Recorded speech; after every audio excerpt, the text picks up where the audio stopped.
Praise God. Sige, pamahitarin kita itong mga balas, ano? Grabe at mga pagdayaw. Hallelujah. So good to see you all.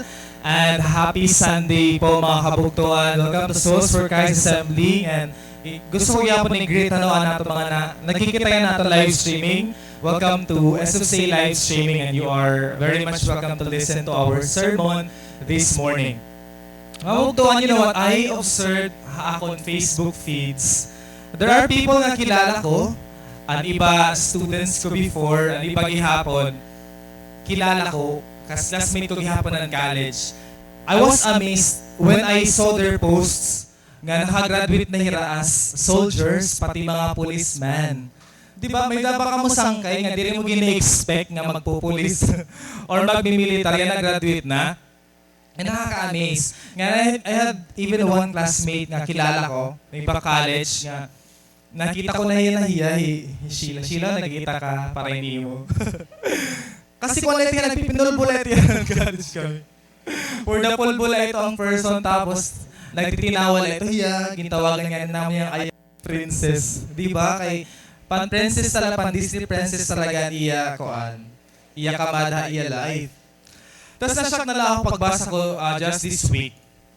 Nga inihi among classmate, nag-post na hiya nga, sandalo naman ni Iday. Bagat nag-graduate pa man kami ato. And then, inigihapon niya may diya babagat nakasurat ha, ubos hanon iya graduation pic nga. The strongest woman. O feeling ko yada ang pinaka-strong ha irang atanan. Well, nakaka-amaze lahat no, nga. Wala ito mga kilala nga yan na mga militar na heroic, praise God. Ano kaya niya simbahan, poprotektahan niya itong simbahan. Mga pagtuan, we may not be in military, but we Christians are soldiers on our own. Every day, we fight battles. Every day, we battle in prayer. Every day, we battle to overcome our trials and problems. And every day, the battle of finishing the race well is on. And siya, waray Kristiyano nga sibilyan.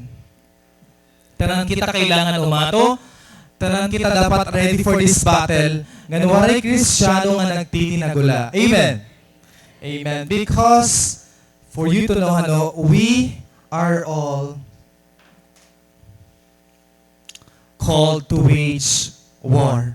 That is found in the book of Daniel, chapter 6, verses 6 to 11. If you have your Bible, please read the passage together with me. Called to wage war. So these administrators and satraps went as a group to the king and said, "May King Darius live forever."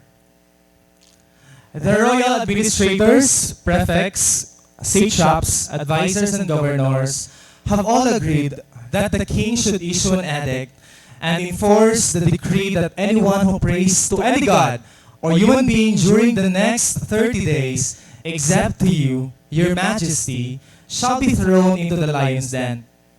Now, your majesty, issue the decree and put it in writing so that it cannot be altered, in accordance with the law of the Medes and Persians, which cannot be repelled. So King Darius put the decree in writing. Last two verses. Now when Daniel learned that the decree had been published, he went home to his upstairs room where the windows are open toward Jerusalem. 3 times a day he got down on his knees and prayed, giving thanks to his God, as he had done before. And last verse, then these men went as a group and found Daniel praying and asking God for help. So may the Lord bless His words reading. I know you're very much familiar with the story of the lion's den, pero di kita dito ma-focus. Instead, ma-focus kita what happened before he was put in the lion's den. Familiar ba ka mo nga kanta? Di ba ito pala, ba't adi na yung huna-huna niyo? Nabatin ito niya nga TikTok, by the rivers of Babylon. Ito niya, sa ito niya. Tapos kinsisin na yung iliniyo, TikTok ba, hindi rin ka umaaram, So ito nga song was written by Boney M. Group ito hira, mga Jamaican singers, mga Jamaican singers, in 1978. And pagkakita ko ito sa TikTok, I was amazed because it's straight from Scripture. They quoted Psalm 137. Nga nasing ito nga, ansya talaga ito niya. Lyrics lang ka magiging kuha talaga niya from King James Version, tapos they made it as a song. Diba? Italer, di ba? Amazing ira kasayaw. And when you read Psalm 137, the song talks about the Babylonian exile and the Israelites because they became exiled. They were thrown out of their homeland, which is Israel, and they were exiled to a strange land, which is Babylon. And if you would read the lyrics of this song, nasa rin dito nga, the Israelites wept when they saw and remembered Zion. Hanaalala nila homeland, they wept about it. Kasi gipapakanta na hirahan mga kanta nga, di rin nila maaram. They were singing songs kuno for their captors in a strange land. Kung kita, for example, ikakato kita Afghanistan, di ba? Tanan kita din eh. Tapos sa pakantahon kita irakanta, ano ni mabipil mo, itinaysan ka, di ka naka-understand. Gan makorya intindi. Ano lahat ng gamit. Praise God. Praise God. Adi na lahat. Hay na ka to. Ansya na to. Ala, guti man niya. Pwede di pa. Volume up. Thank you so much. Ate Bea. Babylon. Balitaw niya, mabugtuhan nga aton setting is the context of the song. This is when the Israelites were exiled to Babylon. But this also happened when Babylon was conquered by Persians, which is revealed in our passage. This sets up the setting of our story today. Let me introduce to you the very famous Daniel. He was one of the many exiles who was very loyal to God, and he found favor in the eyes of God kasi gin-promote hiya. Even though he was in strange land, he was promoted every time that he transferred to another pagan king. Napupromote hiya. Ang siya ma-amaze kita hit integrity, but it favored life ni Daniel. Ngayon, hindi nga during the reign of King Darius, he got also another promotion. Mas naginitaas pa niya position. Imagine he was second in command over the entire kingdom. Ika-second niya nga most powerful other than the king. So here the intrigues begin. Damo ang nag-accuse kan Daniel because of this promotion. These men were so jealous of Daniel. Grabe ang ira envy and ira jealousy. Hindi nga promotion ni Daniel. Kung baka tigdala na nag-arise. Ano rin paka-promote ni Daniel, bakit okay tanan-tanan friends niya. Pero na-promote na he Daniel, every one of them ng mga admin staff, ni King Darius, nagkauro sa hira against Daniel as evidenced in verse 7. And the unity of them is really astonishing. Like they reached a consensus. The royal administrators, prefects, satraps, advisors, and governors have all agreed. Tanan hira, nag-agree to plot something against Daniel. Kay diri kuno niya deserve ito nga position. This is a manipulation. Kasi what they did was, nasaringan kan King Darius. King Darius kuno, please decree a law. Kung may na may mag-worship other than you, must be thrown inside the lion's den. Marami na when this becomes approved, kaero ni Daniel, kasi iban iya God. Iban iya Ginoo, diri an king. So, King Darius, because of flattery, nasing kasira, long live King Darius, kaupay ni mo ura-ura. Your Majesty, we recognize you. So, because of this flattery, imagine, damo hirano, it was a consensus. So, King Darius, bisan paborito niya Daniel, tumugot hiya, hininga decree. You know what? Success of some always leads to jealousy in others. Again, your success, it might lead to someone to get jealous sa imo. O diri lang ngayon it's jealous mga jowa-jowa or mga crush-crush. Uso ngayon niya pati aton workplace, pati gihapon na aton classroom. Promotion leads to accusation. And the common reason of that is they wanted the position in the first place. Kaya di rin ka man nila awayon, di ba? Kung di rin nila bet dito nga position. Because they wanted that position and they want you to be stolen from it and they want to destroy you for it. Gusto ka nila robaon because of that. It mga haters, they don't hate you. Again, your haters don't hate you. Your haters hate themselves. Why? Because they cannot be who you are. They wished, that they could be you, but they couldn't be. Asya ito nga nahangrit hirain mo bugto. And all because you are better than them. Again, you are better than them, and you do better than them. So pag isariman na mo sa pitano, ikaw ginagalingan mo kasi. Di ba ginagalingan mo ora-ora? Sanglit na pupromote ka. Ikaw talaga ito, tungod, hindi natin mo ora-ora. Di ba? Asya ito, ayaw na pag di natin sunod ko na di rin ka ma-persecute. But ito, praise God, kaya may mga kabugtuan nga na-promote. Hindi mga na-promote. Wow, yung mga promotion na live. Congratulations, mga bugto. Huy, pakuan daw ikaw, panlibre daw ikaw. Patilawa daw kami itong imo victory. Moving forward at this, the administrators and satraps try to find grounds. They try to find grounds against Daniel.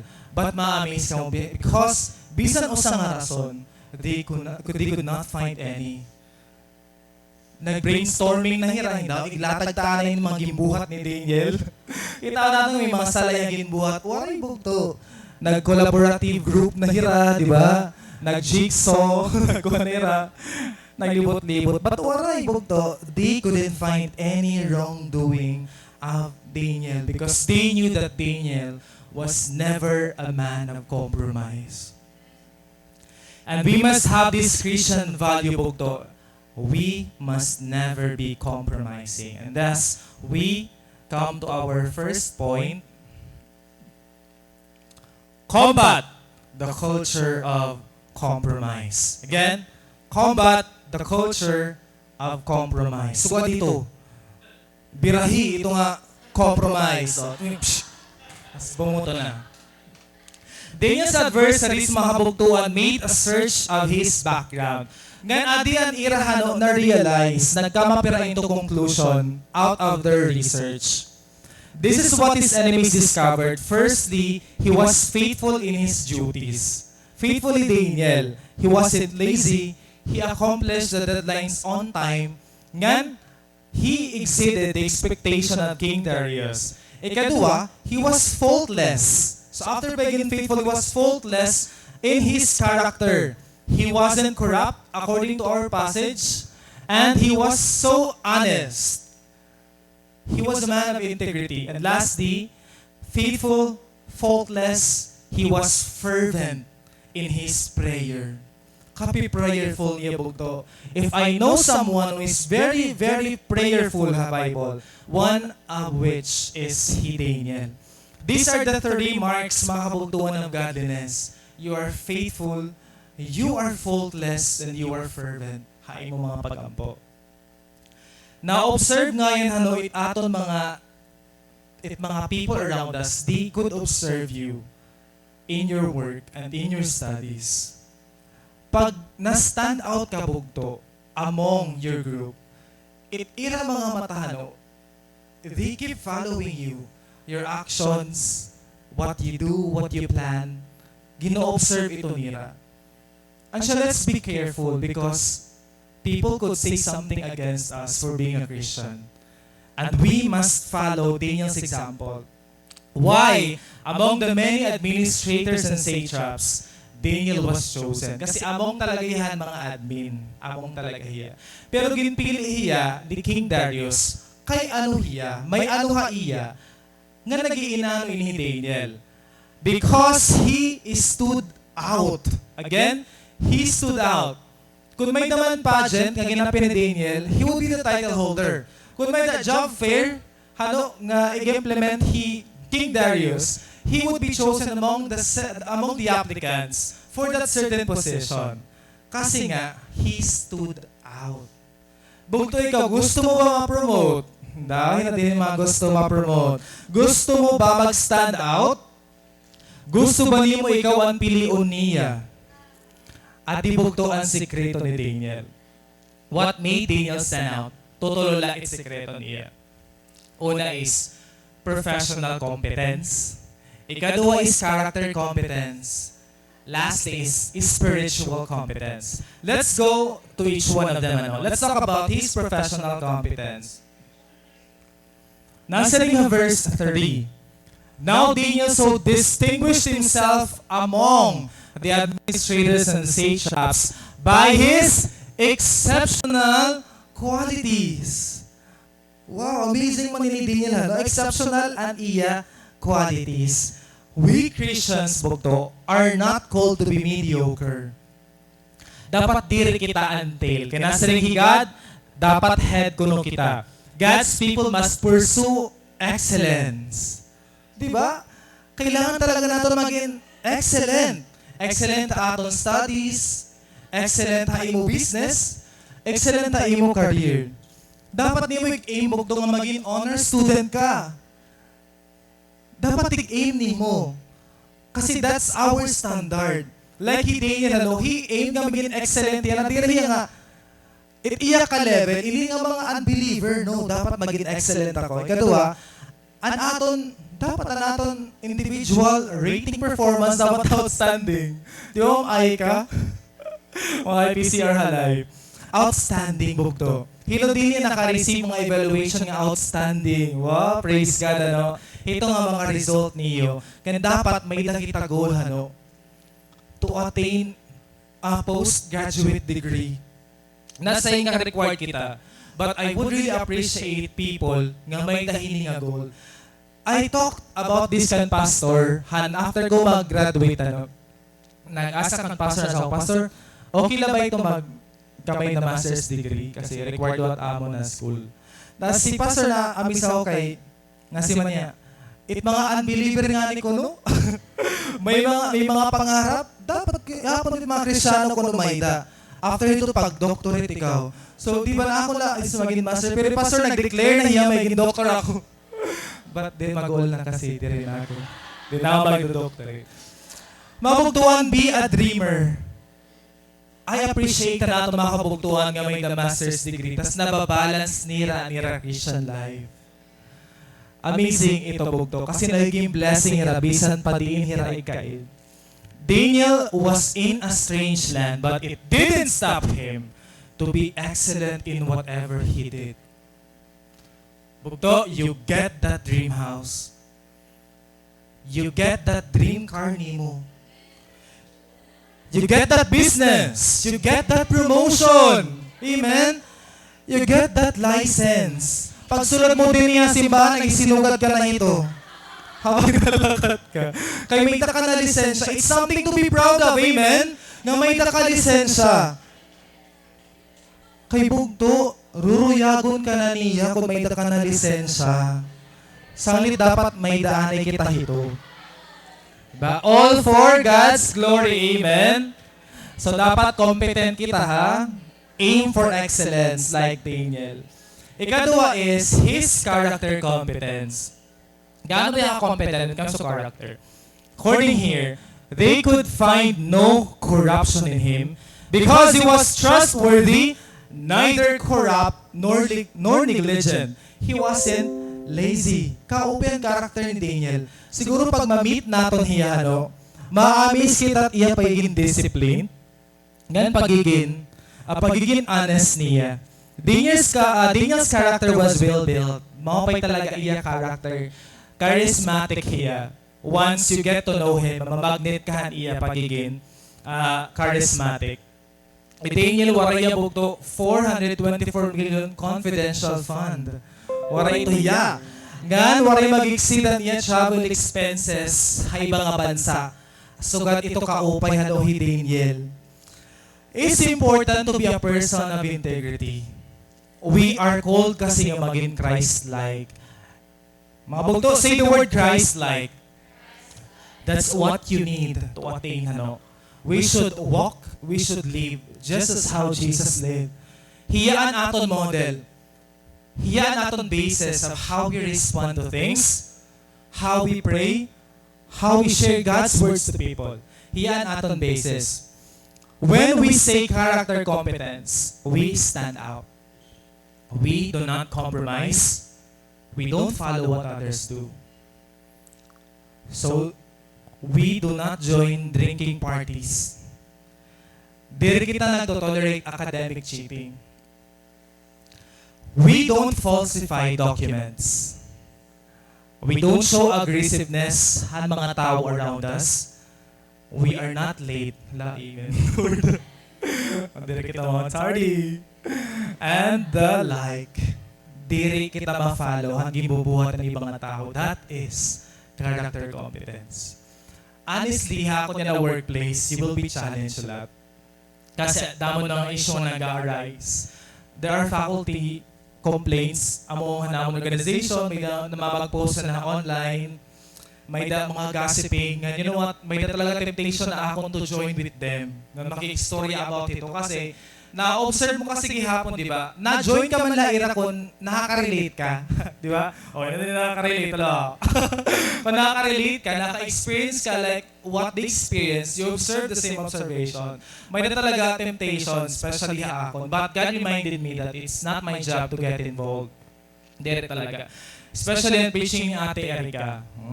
Si Mamis kasi had Wednesday.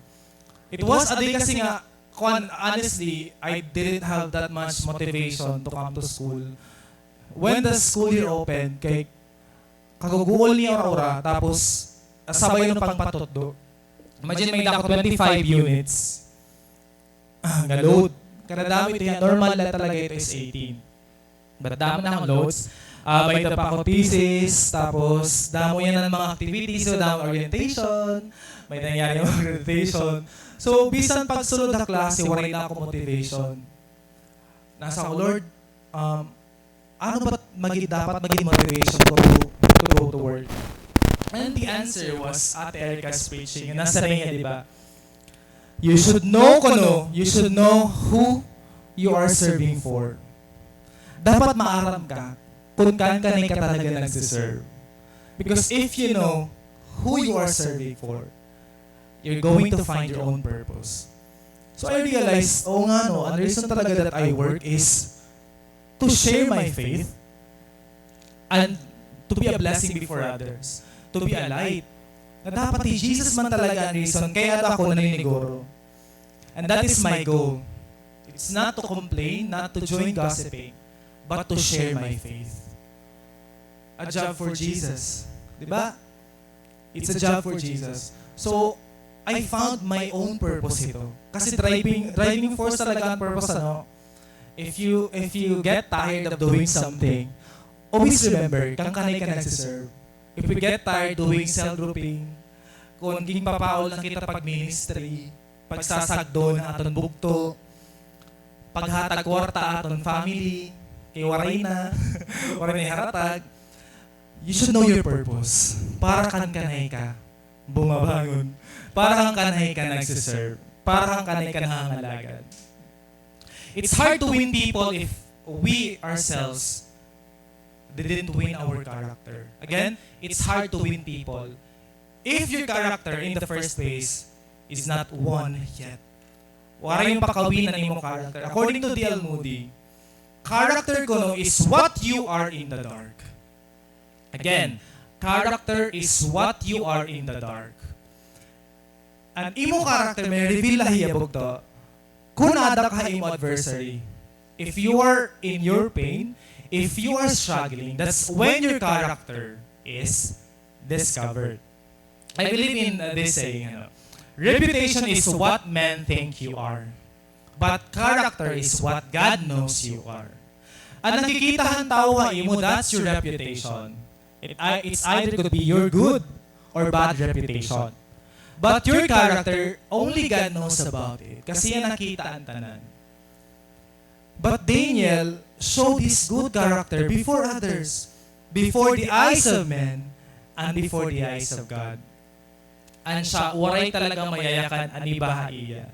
I am praying that each one of us would have this competence sa aton character, integrity, and Christ-likeness. Lastly, this is the competence that Daniel possessed. Nasa rin ni 3 times a day, Daniel got down on his knees and prayed.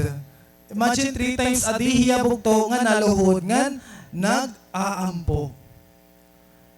When he received the decree, when he knew about the decree, nasa rin ang book of Daniel, at least 10 to 13 sentences. It talks about the plot against Daniel. So dito gining-emphasize ang ira plano against kan Daniel. But waray ka makikita nga response nga grabe niya pagpanik. He was very calm.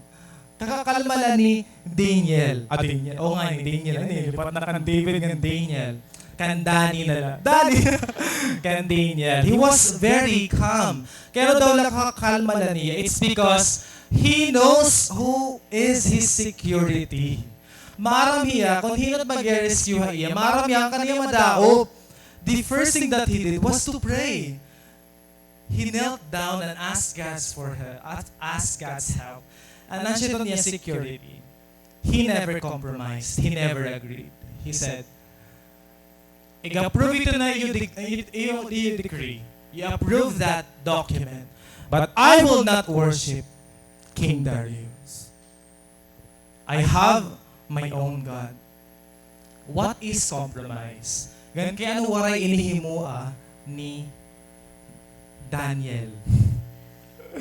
Compromise is an agreement in which you both give up something that you originally wanted to settle differences. Ang purpose bogdohan, compromise is to settle differences.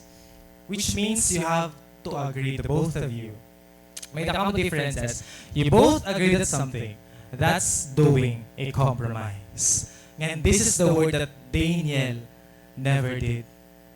At the age of 15 to 16 years old, Daniel, he was exiled to Babylon. Kababata pa niya para maging exile. Ini nga aton passage, niya edad na yan to is age 81 to 83 years old. So lagas na talaga ini ni Daniel. For 67 years, he lived in a strange land. He lived with unclean people.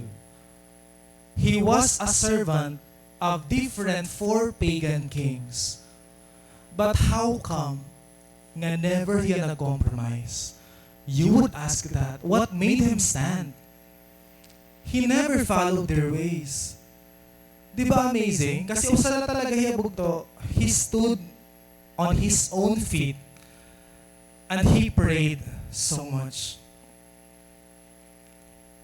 If there is one thing Daniel should not do, he knew it. Dapat dili niya mag-agree. Dapat dili niya tumugot. Dapat mag-say no here. Because the moment that he agrees with them, he would do compromising. Nasing Daniel dere. Dere pwede. Please tell your seatmate, ayaw gud ikaw pagtugot haira. Again, ayaw gud pagtugot ha. Bukto bahin kanira kuhaon. Diba? Bahin kanira paop doon. Bahin kanira agahon. So don't agree, or else you will do compromising. Do not. Yawag to. Wag. Masama yan. Do you know that you can bless God, but you cannot impress God? Again, you can bless God, but you cannot impress God. Paano? You compromise. According to Stephanie Gertzinger, God gave you gifts and talents. And when he gave those things, he was not impressed. Kasi that's who he was. He is the God who is too generous to give you gifts and abilities. He wasn't impressed with that. Na-impressed na Lord kung ibalik mo ito kaniya. If you give those things back to Him. If mapagamit ka hanin mo talent, hanin mo skill, igahatag mo balik kaniya. That's the only time that He becomes impressed with you. But there are certain people, especially Christians, who received their gifts and their skills, but they offered it to different vessels other than God. They would rather spend their whole time working and working, hire office, pero waray na time to worship God. Christians would rather listen to secular songs than gospel songs.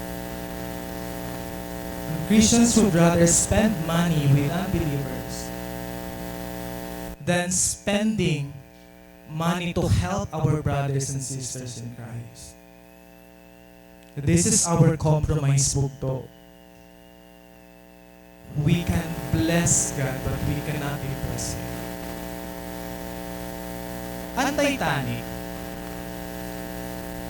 it sank in 1912 and it killed 1,500 people. And there was an investigation. According to the scientists, they said, nga ang reason ko nga lumubog ang Titanic wasn't because of those great big holes or gash. Ang reason ko kasi may da slit. Imagine, slit. Bagis na yabugto. Sugod na ito yakadako ko nung maluho. It wasn't a big hole, it wasn't a big gash. Slit na hiya. So these scientists tried to dive into waters and they used sound waves to probe the wreckage. They discovered that they found 6 relatively narrow slits across the 6 watertight holes. Imagine mo to, mga slit na talaga hiya. And that's why the water came in. Diriyadag ko. And because of this little compromise, imagine, it became the cause of one of the greatest tragedy in human history. One small compromise may lead us to a big decision of living and turning God away. Be careful who you befriend with, because you might end up leaving yourself because of that. Be careful what kind of partner would you choose, because you might end up leaving Jesus for that person. And be careful bugto what kind of job you would choose. You might end up serving God because of serving the government or people. Again, one small compromise might be big in the future. Daniel had this one flaw. May dalaya usahano nga diri ka diya sala, but siguro it was a mistake beforehand mga administrators and satraps. Adi ang pinaka one flaw ni Daniel. His prayer time was predictable. Marami nga mga persons, marami nga mga admin when he nagpipray. So it was utterly predictable. Sanglit nakuha ra ebidensya nga nagpipray ni Daniel pa hanggang Israel nga dire niya gin-worship King Darius. They went inside their house. Nga tama man good. Nagpipray man good talaga yung Daniel. Ito nga oras. Ans ito ang iya. One flaw. But, you saw Daniel praying to God. He was too loyal to his God. And he was convicted to even pray and pray and pray and ask God for help. So we come to our second point. Choose conviction over convenience. Again, choose conviction over convenience. days. 30 days si Daniel, he was told not to pray to God. 30 days po to, an effectivity, healing a decree. 30 days, he was told to only pray to King Darius. And 30 days, he was told to not bend his knee to someone else. Daniel, you have only 30 days to prove that. But naanawan ni Daniel na verse 10. Umuli hiya. He went home to his upstairs room where the windows open toward Jerusalem. He could do prayer secretly. Pwede man, di ba, secret la. Kaya para, anyways, di ba, para diriya, maparusahan. Kumbaga, iya heart, nagpipray lang yung hiya. Depende ito mga strategy nga sa dito. At least, ito na, secret la, pero deep inside, you are choosing God. Ansya ito ang bangin, pwede mo ni Daniel, he would do things secretly. He would proclaim God's goodness habang nakikita na hiya. Or kaya he would remember the greatness of God while standing or bending his knee. But he didn't. Ginabrihan pa niya ang iyang bintana. He opened his windows and he vocally prayed to his God. Grabe yung confidence. May decree na. It was so effective. Effective na hiya. What bahala na lang ako ito, pero bintana. You would see me praying, you would see me looking towards Jerusalem. Because that's where the Lord dwells. That's my homeland. I will pray for it. Grabe habog to. He kept the windows open, not hiding his devotion to God. Waray rason bugto may hide nimo na nagsiserve ka kan Lord. You tell it. Open your windows. Allow others to see how good God is in your life. I appreciate Christians. Halo. Nga nag-introduce nga ni ira mga sarilihan first year pa ira. They would say, I love reading the Bible. Or they would say, I am a worship leader sa among church. May mga student na sulat dito. I would really think, grabe confidence din ng mga kabataan. Di rin nag-isipate, di rin na-embarrass na niya naging bubuha. That's who Daniel was. He was convicted. Convict hiya ni God. Let them know that you serve me. Let them know that you worship me. What is conviction? Conviction is the state of being convinced. In a court, once the suspect is convicted, it means convinced na nabisan ang judge and the jury. It's the conscience informed by God's word. Konsensya hiya. There's a voice inside that says, you should not do this and that. That is your conviction. I know may nakakita itong mga feeling. May nakakita itong mga voice inside us. Ngayon, nasa rin ako nabasa, why ko no, ang mga Christians, why God's people, each one of us, are the guiltiest people on earth. Kaya ano kita ko on guiltiest people on earth? It's because of conviction. Ining. Kasi nakakatawa ka nila, danay, pinabuhat ko natin yan. Tapos ask ka forgiveness. Diba? Every day, we are being convicted thanks through the work of the Holy Spirit. They call it the discomfort of conviction. Diri ka at ease. Na-feel ni mo nga, may mali, dira ko at peace. Dira ko masaya ni nga akong ginhimo. Dira ko happy ni nga akong decision. Dira ko at peace. That's your conviction. That discomfort is danay, gin siya shut off naton hiya. We don't dare to listen to our conviction because we would rather be convenient. What's your preference? What you prefer to do? That's convenience. Pero ang conviction, grabe iya pag-bother ha imo. Di kami ang aturog. Pag ginahunahon nitong imong gimbuhat until niyan pag di pa ito masettle. That's how conviction works. It's out of God's love. Kasi nakakasala talaga kita. Amen. Hilodini ang nakakasala everyday.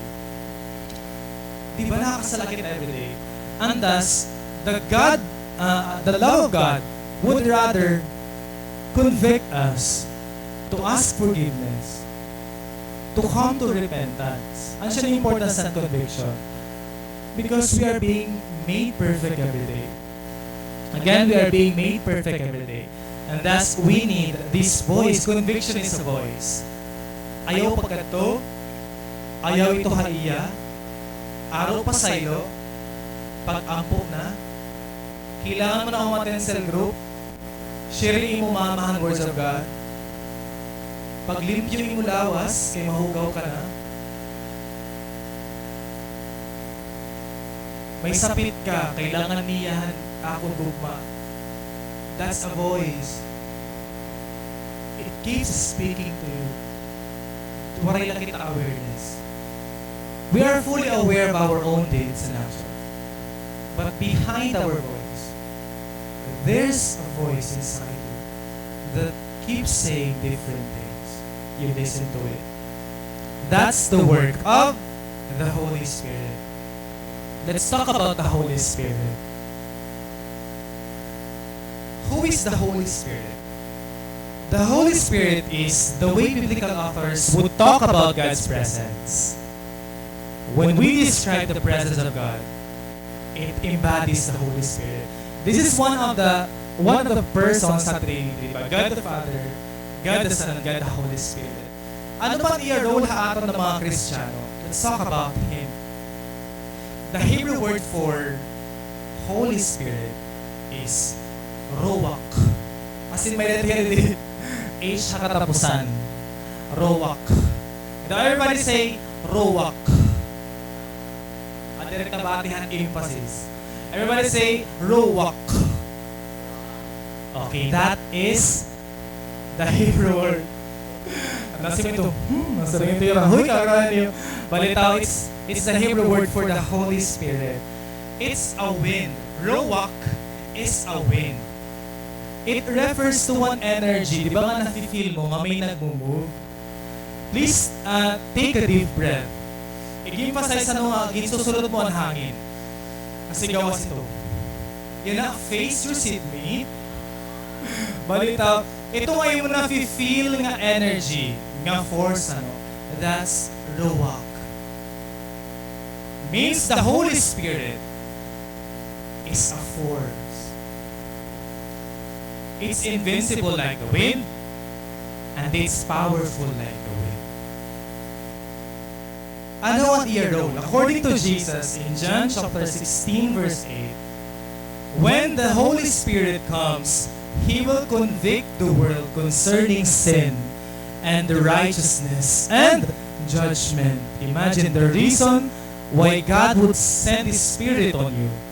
Because He will convict us of our sins and unrighteousness. Ano siya ngayon ito? Ang iya part. Because without God's Spirit, it's impossible for us to live righteously. At nakaan siya ito ang main requirement ng Lord na aton ng mga generation. We must live a holy life. That would only come true if we have the Spirit of God. Iko-convict kita niya if nakasala kita, haaton words. Iko-convict kita ng Spirit of God, ano?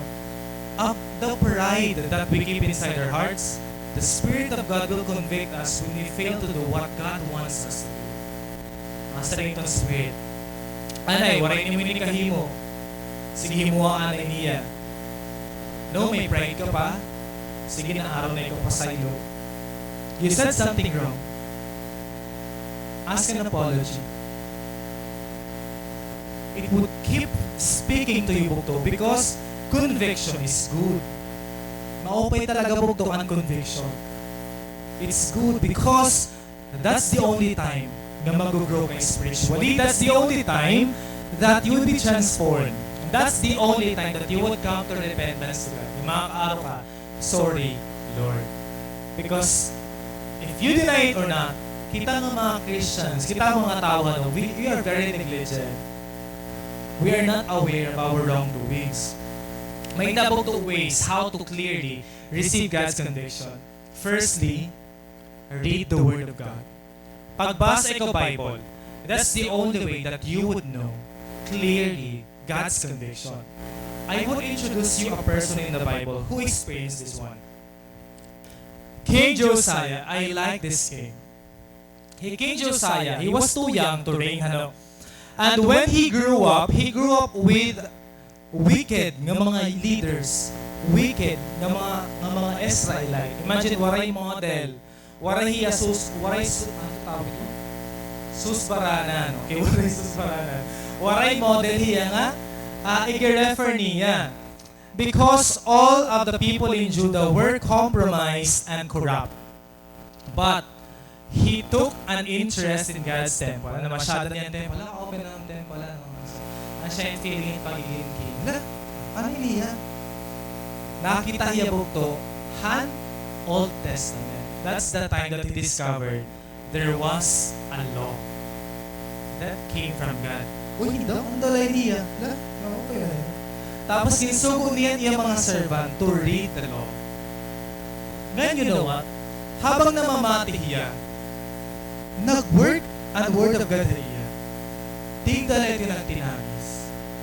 And tigdala niya, ginarupa niya, bado. When the king heard the words of the book of the law, he tore his robes. Kaya ano? In the Jewish tradition, when you tore your robe, it's an expression of horror and at the same time, of repentance, of sorrow. Nakafeel niya bugto, nga dirian siya niya ginbubuhat, dirian siya ginbubuhatan niya mga tao. That there is a warning, that there is a corresponding consequence of not fulfilling the word of God. At kaya naghimuhira mga pagan gods. And the consequence of that is to kill. At kaya nag-intermarry hira ang mga diring hira ika-Israelite. At kaya nag-murder hira. At kaya naghihimuhira han mga cults. So King Josiah realized na there is a need to change. Kailangan may nagot talaga exchange. When you read the Bible, that's the only time that you would know ano ang will ni Lord. You read this, and you will be convicted. No one told me, when I was still in high school, no one told me to come to here to SSA. I was invited by my sister, but I was reluctant. Dili talaga katuwiling. Kumadala ka to kay grabe na niya pag pinilit ako. Pero talaga ko hagi niya, pero minalay nag-i-invite. So, try kayo makausap. Waray talaga in-force. After yung anik niya gin-invite din waray na niya gin-invite ko. Waray na i-follow up. Naglugaring nala ako. That's the time that I attended the Bible study. And that's the time I knew the words of God. It was a personal encounter. I don't know about you, but marama ko waray nagpirit yun, di ba? Waray nagpirit? Or naipiritan ka pagkadi? Gawas na lang yun, nagpiritan ka. But ito, kung waray ka kapiriti, that's your personal encounter. That's your conviction. The moment I read my Bible, I realized it's wrong to worship any wooden gods, any statue. It's wrong to repeat prayers. It's even wrong to send your prayers to a person other than Jesus. Pray for us.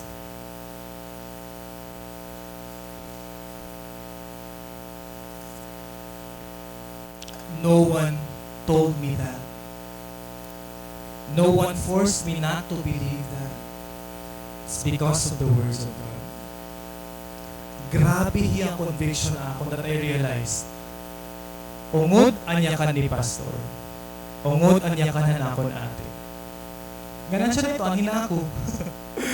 At siya kiyapon ka mo, di ba? Kumani ka mo. Because we have been all convicted. Waray man naton, ruba aton mga bado pagkaaranta.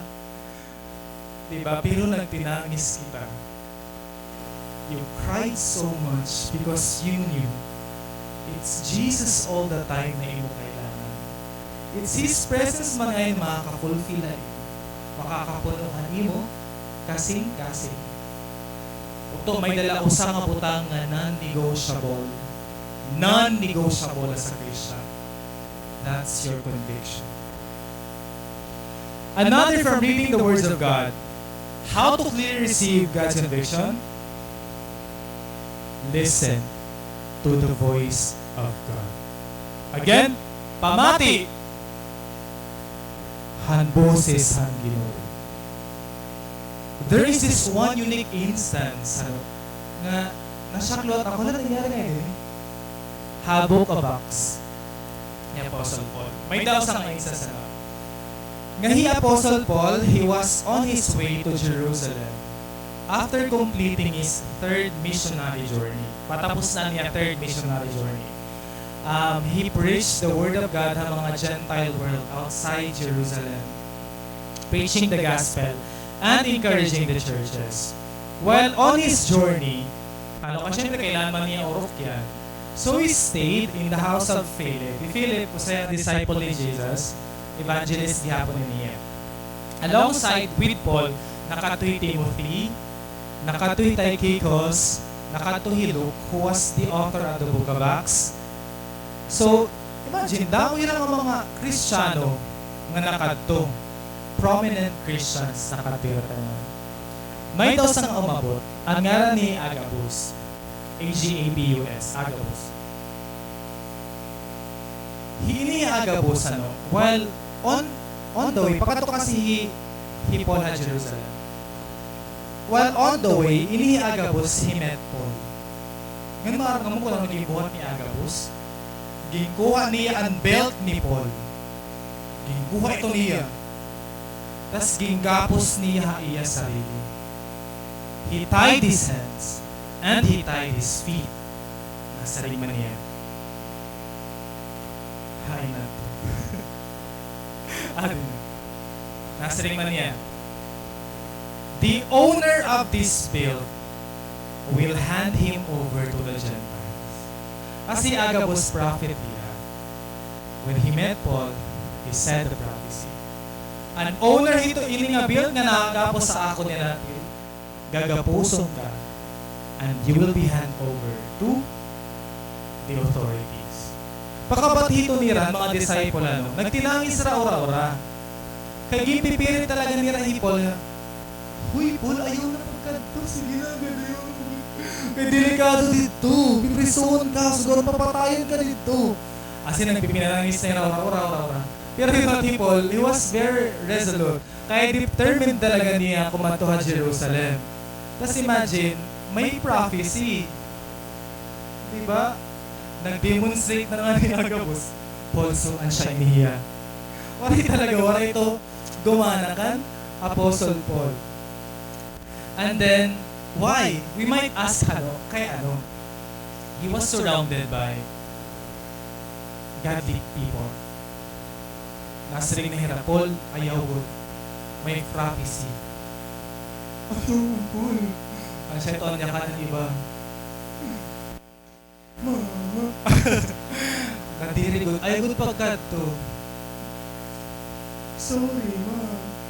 Ayaw ko pagkat to, Paul, kay bawal. Pero maaram ka. Nanay, Paul. Nasa ring niya. Makato ako. Tapos nasa rin man Acts 21:14. Waray na kami nahimo. When he would not be dissuaded, we give up and said, the Lord's will be done. Kaya ano dalabog to? Because he, Apostle Paul, he was not a man following people's opinion. He was a man of conviction. And he felt that certain conviction na gusto ko ng Ginoo mapakadtuon hiya.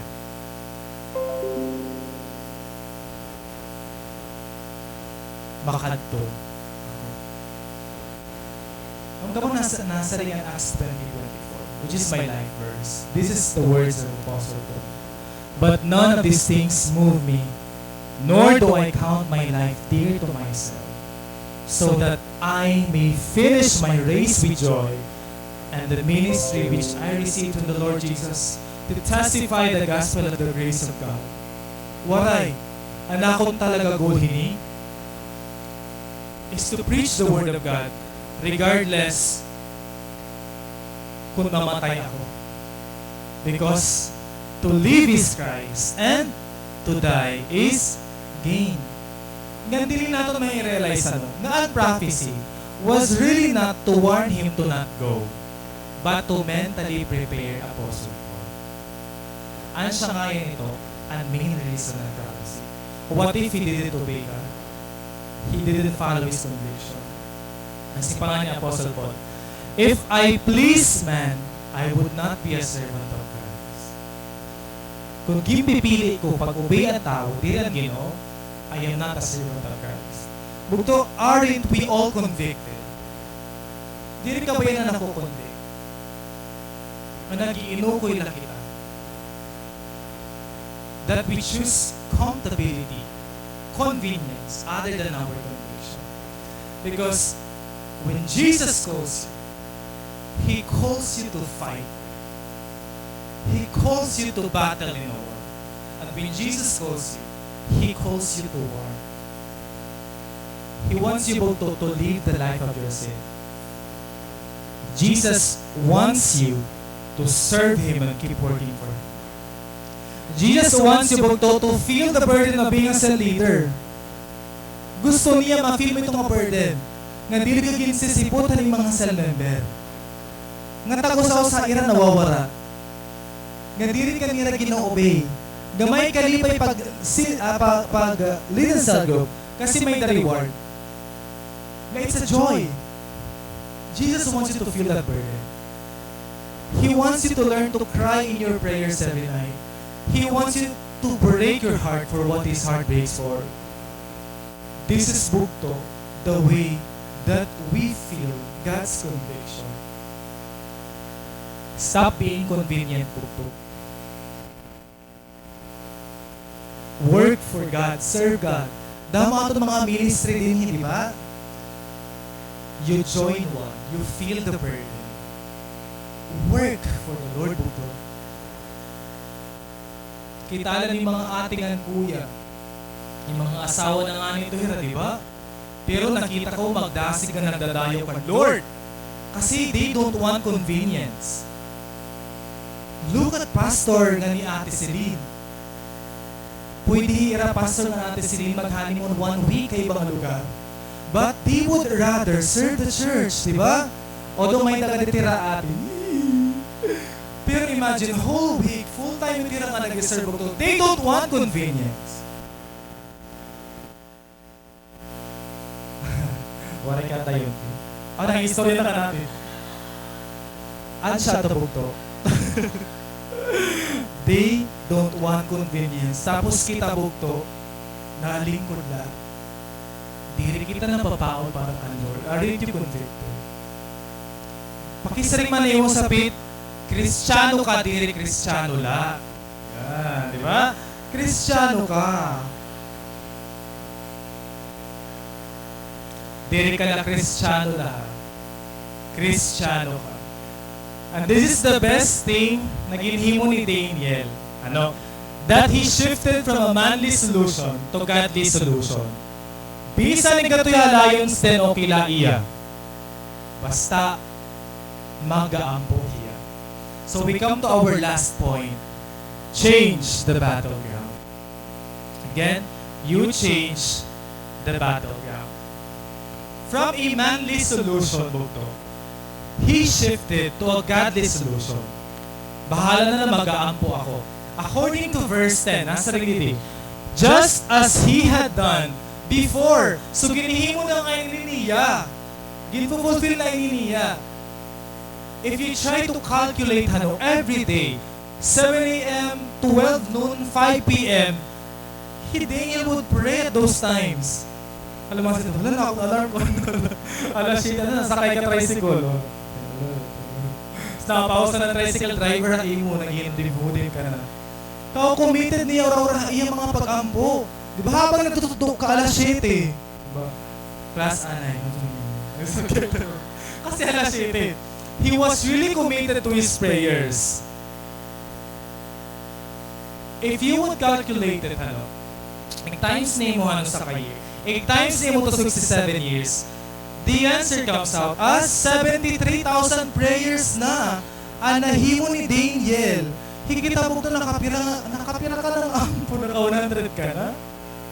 Alam mo, yung napulo pa rin yun. Book to imagine 73,000 prayers. Grabe yung Daniel. Yung Pastor, feeling ko naka 72,000. Next to Daniel yung Pastor. Huwag to, how about kita? Gulo-gulo na kita. Kaya kakatulong kita Lions Den. And it was in praying that led Daniel to Lions Den. Tungkol na niya pag-ampo, at siya narasan kaya naging pakaon niya. Yung pakaon ni Raha, Lions Den. Bukto gusto mo ba katong kay Lion? Hindi rin ka yung mga kamarasit misay, di ba? Kasi ba, huy, yan ito. At yung daw ito mga Lion bukto. Ngayon, this is what the Lions Den look like. First, may mga partition niya. Kasi dito nasa kuhan mga lions. Yung mga tayo.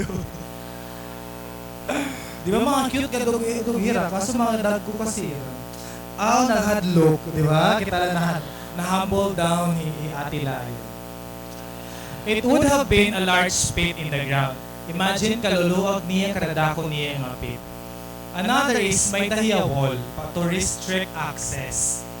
May tagihapon opening kasi, di ba, mga lion keepers, dito tira maagi. Gan may tadakong nga stone na karol, as an signet, an ring hangking, exist-seal niya itong ador. It means, may daging punish. May ginpakaon kami nga, lion. O sige na, markahin na ito. May dito, ibig sabihin ito, may daging pakaon. Nga tao. It would be so dreadful to be devoured by those lions. Hungry bugto, ginugutom ito yung mga lion. Diri na mga busog. Kung busog talaga yung lion, di ba? Di man tira makaon. But they were hungry lions. But maarang ka mo, Daniel knew God would rescue him. He trusted God so much. And Daniel was prepared. He was prepared for this kind of battle. Kita alatin natin. You change the battleground. It's snake, powerful talaga snake hatuna. Ancient eagle at iya pamaagi, he would drag this snake up to the sky. Kasi ang sky, it's snake, waray stamina, di rin makakahinga, waray kusog, and then it would die. It's snake maaran pa umatot iya kaaway. Kita dapat gyapon mga bugtuan. Don't fight the enemy in his comfort zone. You cannot defeat the devil if you follow his own style and his own way. And shall we feel defeated kasi we don't know that we are fighting inside the comfort zone of our enemy. And siya nasa rin ni Jesus, you speak to the storm. Kaso ang mga disciple, they were speaking the storm to each other. Huy, grabe niya bagyo. Grabe maninigaw, kusog. Pagmata na Jesus. Diba? But Jesus spoke to the storm and it became calm. So more than you talk of your problems to others, you talk your problems to God. That is changing your battleground. Don't get angry. Don't avenge people because they hurt you. That's the comfort zone of the enemy. He wants you angry. He wants you enraged. He wants you doing revenge to that person. But that is not God's way. Do not allow po ito nga diri kita makaka-attend aton cell group, aton mga church services. Because when the devil saw you not attending a lot of times, nagtitinaw ulit kahoy mo. Diba? Diri pa nabuhat rin ako sa imabalit kita yung mga balay. Bukto nang titinaway kaaway haimo. Nagkikinanta ka, battle belongs to the Lord, pero maaaring mag-aaway, you are defeated. Waray bukto nang titinawalaan kaaway haimo. Pag-ampo kita. Pag-ampo kita bukto. Because the devil has no power when you pray. The devil has no grounds when you pray in faith. The devil has no power when you obey the Lord. Ang kamo nangyari, bisan ini nga mga lions, ngayon nakita kanina, they didn't dare to devour Daniel. For the first time, waray kumaon kan Daniel. Nasa rin nga ni Darius kasi talaga, waray yamin nga to, waray kaon-kaon, kasi paborito ni Daniel. So, pag matang yan aga, kasi kitaon niya pagbuhit pa ni Daniel, kasi man niya, Daniel, ano na, buhit ka pa dita, at imo ginogin save ka. Takay, bumato na Daniel, nasa man ni Daniel. May the king live forever. My God sent his angel, and he shut the mouths of the lions. Imagine, kin shut niya ang mouth ni mga lion. Doon, itsurahin niya mga baba ng mga lion. Diba? Diba, so ikaw mag-feeling ko nagtitinawa lang si Daniel, han mga lion, instead nga fear, diba magtatawa ka lang yung problema? Diba tatawaan mo lang imo yan ang struggle? Because you know that God can shut up the mouth of the lions. Amen. What a powerful faith. It's interesting on my part to know this reason. Why was Daniel so confident hand protection hand Ginoo? Why was he too confident for God's protection? Adila ang reason po to. The faith of Daniel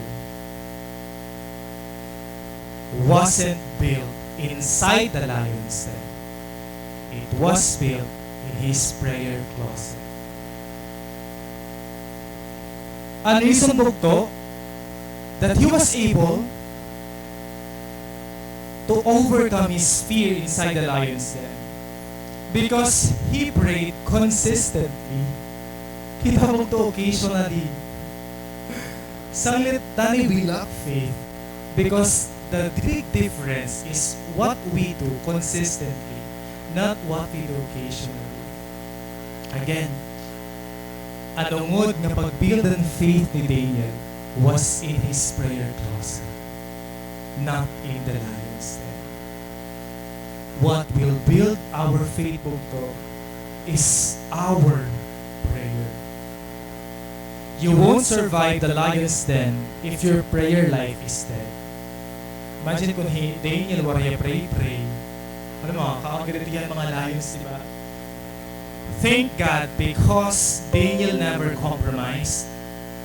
Daniel obeyed his conviction and Daniel changed his battleground. Lastly, Daniel 6:23. And when Daniel was lifted from the dead, no wound was found on him because he has trusted his God. Bisan mo sa kasamad bugto, waray ito halawas ni Daniel. Waray. He survived. Ang itulog nga lions den, ang mga tanan halong nagbinan han isyo ha iya. Ini ang mga satrap ng mga administrators. Hiraan ginlabo ka lions den, upod ang ira pamilya. Their wives and their children. You would not dare to go against a prayerful person. Okay, whatever you plan against him or her, may nga madahin. Palapakan tayo ni Lord mga kabagto. Praise God that He can shut out the mouth of the lion. If the lions could not swallow Daniel, death cannot consume Jesus. The truth is bugto. Kita nga mga Kristiyano, don't you know that you are really powerful? Because you are worshiping a Savior who was risen from the grave. The grave could not hold Him. The grave could not keep Him. Kasi sugod ito ang resurrection power. Di ba yung kanta ni Ate Eka kanina, aton talaga. Para Lord. The resurrection power. Di ba? Kapa-powerful ito niya bugto. So kita, if we live in defeat, that is not who we are. And shall never live in defeat because we are serving the God who was conquered and won our battles for us. You were made for greater. You were made for something more. To end, let me show you mga bugtuan na video as we end. And this video, it's my first time to see this in whole. And I remember Daniel on this person. The way that he committed himself to prayer, pati niya commitment. He would risk his life just to read the Bible, even in life and death situation, because of persecution. Let's get a lesson out of this book to how we must have to stand for God in the last days. Sige, adi po ang video.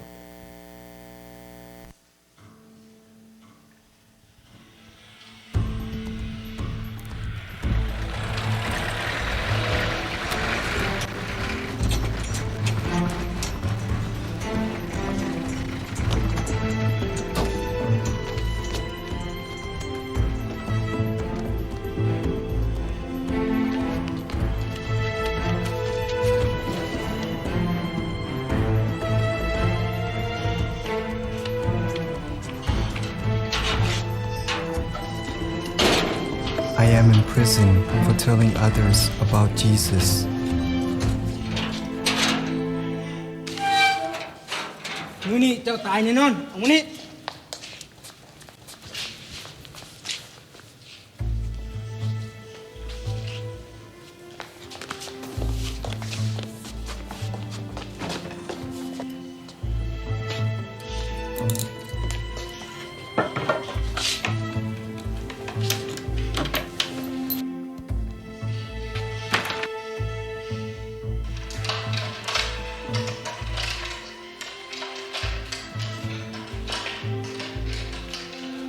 Hey! มาใส่รับอเมริกาดิเป็นชื่อสารภาพอะไรนี้นี่ใส่ตรงนี้โกหกไม่สารภาพยิงคุณเองไหนพระเจ้าของคุณเป็นคริสเตียนอ่ะช่วยตรงนี้สิสารภาพมา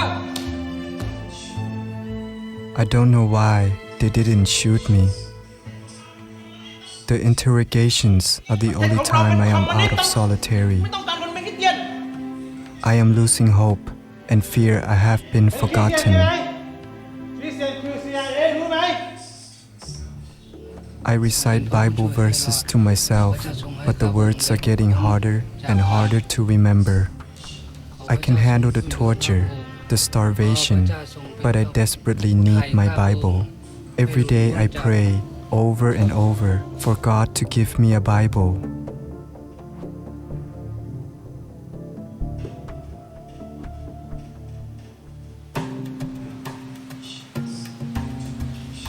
Now I have my chance.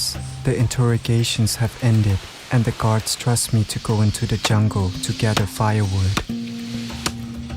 Working as fast as I can, I will collect 2 days' worth of firewood.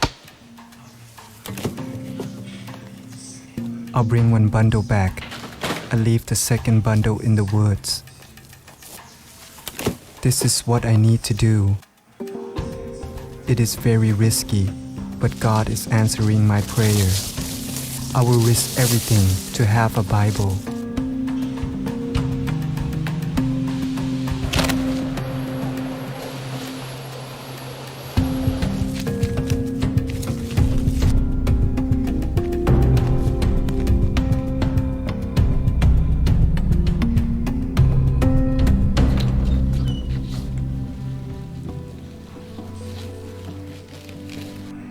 I don't want to leave my wife, but I have to, or she will be in danger. Leaving her is so hard.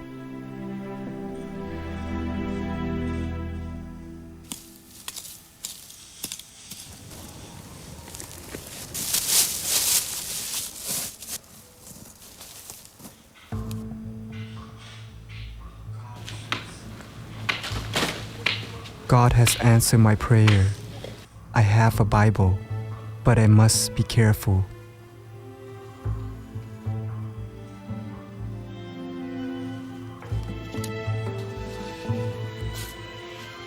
They found my Bible. but I would not give up. เพลงมึงอ่านทำไมเหรอมีปัญหาตลอดเลยพระเจ้าอยู่ไหนอ่ะรู้เรื่องมึงเนี่ยเหรอโอ้ย I will bring in more Bibles. I will read God's Word every chance I get.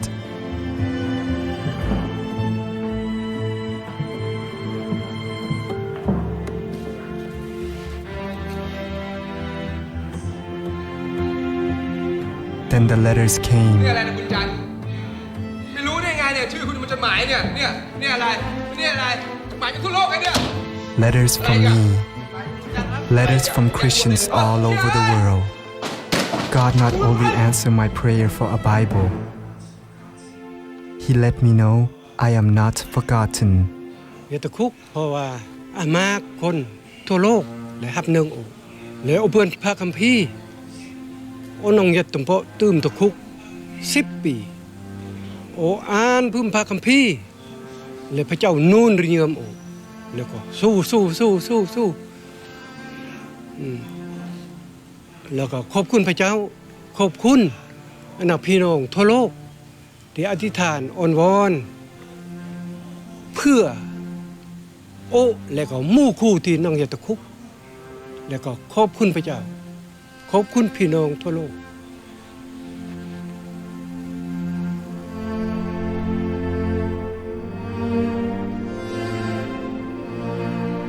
Pagtuan, let's all stand.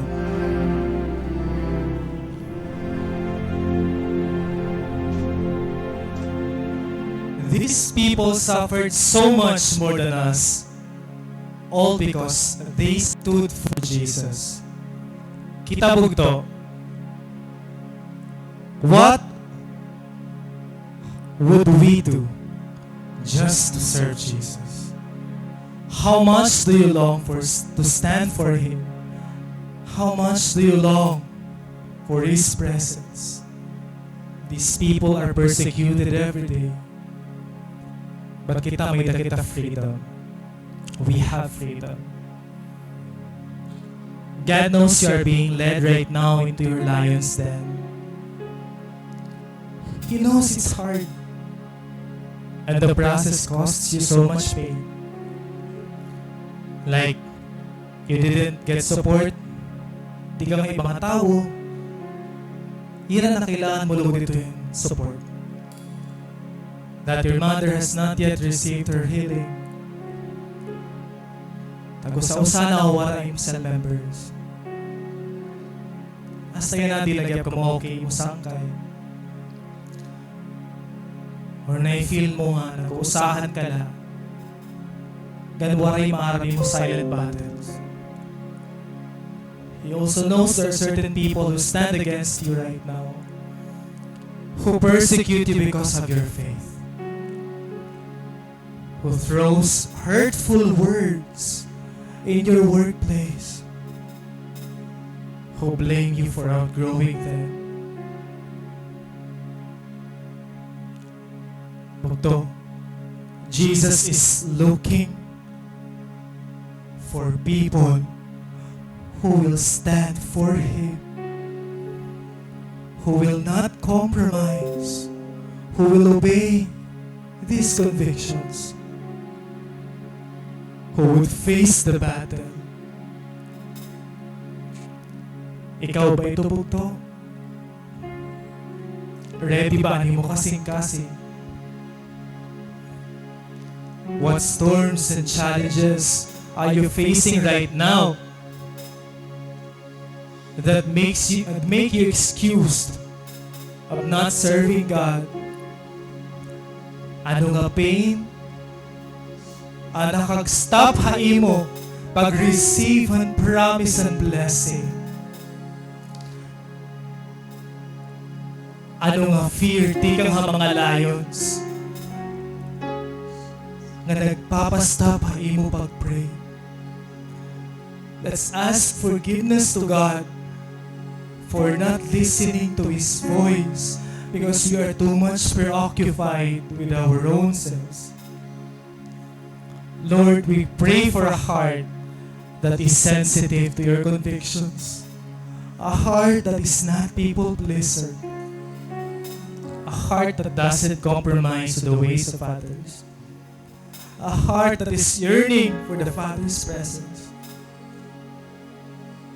Lord, we pray for a heart that moves out ng mga comfort zone. A heart that is courageous enough to fight, to go to war, and win the battle. A heart that will not stop until my family gets saved. A heart that will not stop until I complete my 12. A heart that will not stop until I don't wait my classmates and friends. Yes, Lord, my response is yes. It's my honor to say yes to you, Lord. I am here. I offer my life. I live my life of sin. Use me, Jesus. Regardless of how hard it is. Regardless of how costly it is. Regardless of it would take my time away, my money away, my future goals away. It's you that matters most in my life, Lord. I am available, Lord. Hallelujah. Oh, yeah. I need Jesus. I want to pray like David. I want to have a faith like David. I want to surrender to you, Lord. Come to God's presence, buong tayo pagala. Ayaw pagala. Ayaw pagala. Come to His presence. Say a prayer. It's time to pray. It's time to fight your battles on your knees. It's time to nga ampo mo naman ito iya. Hindi rin ikaw nagdidinas. It's time to surrender that to the God who can shut the mouth of the lions, who wins the battles for you. Hallelujah.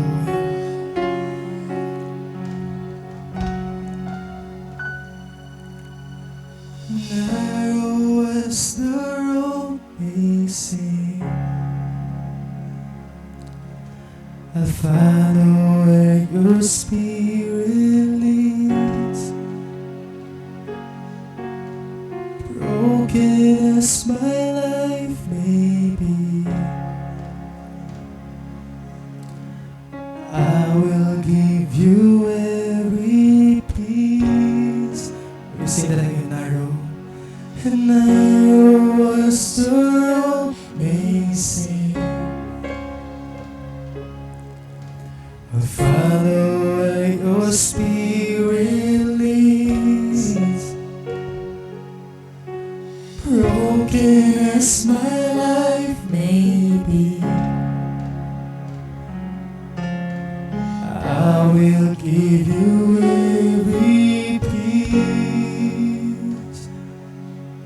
I hear you call. I am available, and I say yes, Lord, and I am available.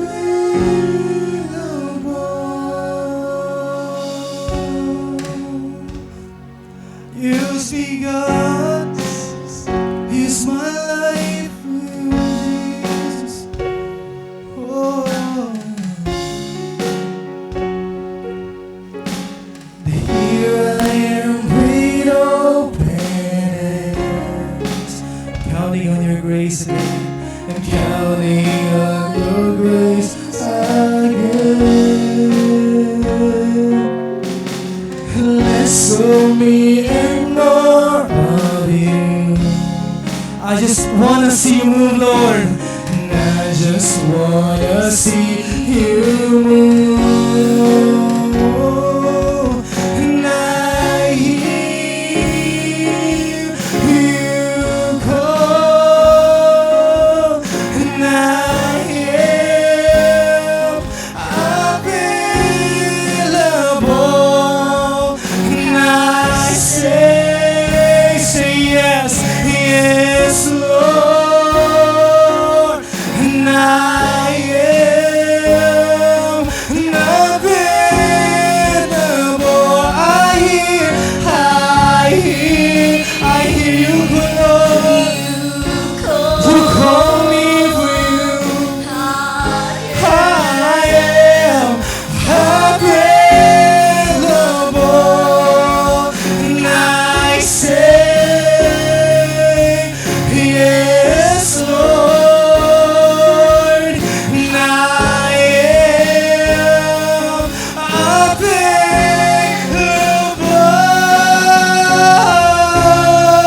to you.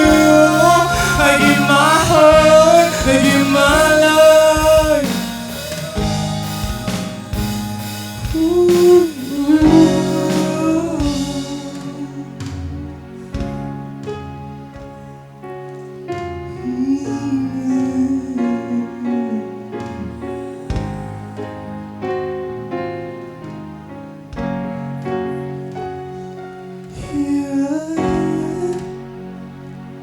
Here I am.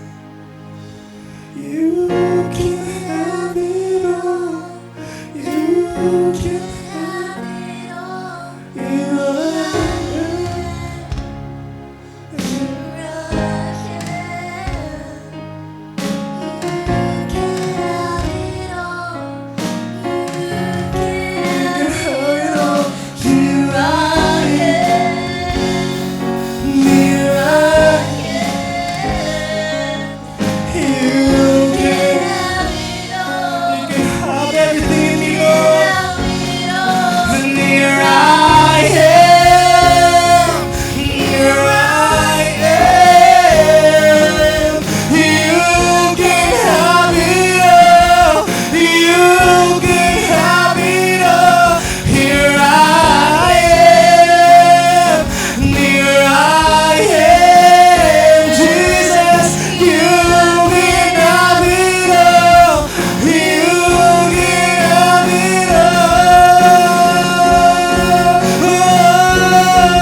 I am here, Lord.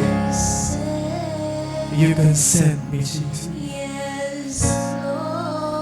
You can send me. You can use me. You can use my life. You can use my life, Lord. I have nothing to offer more, God. Hindi lang ako kinabuhi, O Diyos. Hindi lang ako kinabuhi para godayin mo. You can see me struggling, Lord. You can see me in fear. You can see me at my lowest. You can see me at my weakest. Pero walay nakakatuan pang ibang lugar. Hay mo, Lord, lalo. Pangalagad ako, O Diyos. Magdadayaw ako ang imo. Ihatag ko akong bugos na kinabuhay imo, Lord. Nakita ako ang iba na di rin nila nagpapadayo. And it hurts me, Lord, seeing them drifting away from your presence. But Lord, I will not trade this anointing. I will not trade this calling for an opportunity.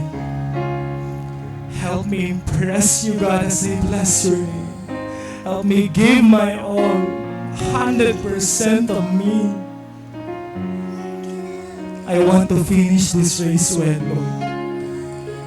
My enemies will not trample me down. My enemies will not be victorious. You are, Jesus. You are in my life. You are in my life. Ikaw ang victorious sa akin kinabuhi. Ikaw ang victorious, Lord. So use me. Use my life, God. You can have my family. You can have my career. You can have my time. You can have my resources. You can have this broken heart. You can have everything, Lord. Until I am fully sold out to you, Jesus. I receive you and I give up my life. Here I am, Jesus. Here I am for you, Lord. My response is yes. Yes to you. You can have it all. Jesus, here I am. And here I am. You can have it all. You can have it all. Here I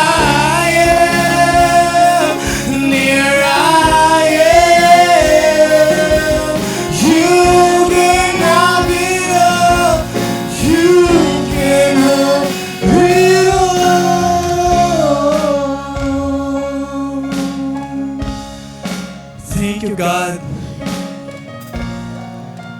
for this assurance. We will hear you say, well done. We will hear you say, well done. We will hear you say, well done.